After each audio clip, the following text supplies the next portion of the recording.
How's it, guys? I am Gus, the African plant hunter. It's really great to see you. I'm doing something a little bit naughty. I'm sneaking away. I'm on holiday and I'm supposed to be not working. And I promised my wife I wouldn't do this. But apparently I'm breaking the promise. But the thing is, she said work, and work is something that you do when you get paid, and I don't get paid to do this, so it doesn't really work then, is it? Anyway, let me tell you the story. We're here in Lamu, which is northeastern Kenya. It's an 800-year-old town, absolutely stunning location. We've come here to the beach. We're staying at a friend's house. It's a really awesome place. And while I'm here, I just thought I've got to do at least 1 or 2 stories about plants of the coast, because for me, I live in a landlocked country far away from the nearest piece of beach, and I very rarely get to see all the amazing plants that are found in coastal regions. So it's just too exciting and too much of an opportunity not to. As you can see, I'm not in my normal African plant hunting garb. In fact, you can see this little distance shot will show you that I'm actually wearing a kikoyi, because it's very hot here, and it's too hot to even wear shorts. And this is what everyone wears on the coast, so I'm just joining them. So you might say, with all the incredible diversity of the coastal tropical Africa, why on earth would you pick this really rather dull and boring tree, the coconut? To which I would answer, there is nothing dull or boring about the coconut. The reason it's spread all over the world, that everyone knows about it, almost every single person on the planet at one time or another has consumed products from coconut, is because it is an utterly remarkable tree. So let's talk about Cocos nucifera, the coconut. So the coconut originated in probably southwestern Asia, spread all over the world by humans. They took them with them in their canoes all over the South Pacific, Asia, Latin America, Africa, anywhere tropical you will find coconut, for good reason, because it's a remarkable plant that provides many useful parts. Firstly, of course, the fronds from the palm behind, which are used as a roofing material, construction, fiber, a lot of religious ceremonies, and then there's the fruit. So this is a drupe from the coconut, and sometimes called, or often called, the coconut, although we tend to refer to this, which is the inner part, as the coconut.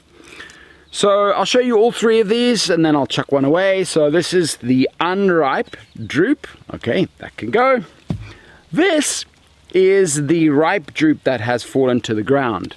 And on the outside is so a lot of fibrous material called coir, which is removed and used for many things. It's used as a fertilizer, it's burnt to make biochar, etc. I'm not going to go into that. It's also used, coconut fiber, by the way, is used in the construction. This was a story, wasn't it, from the Amazon many years ago, that Mercedes Benz used to make their car seats from coir, harvested from the Amazon.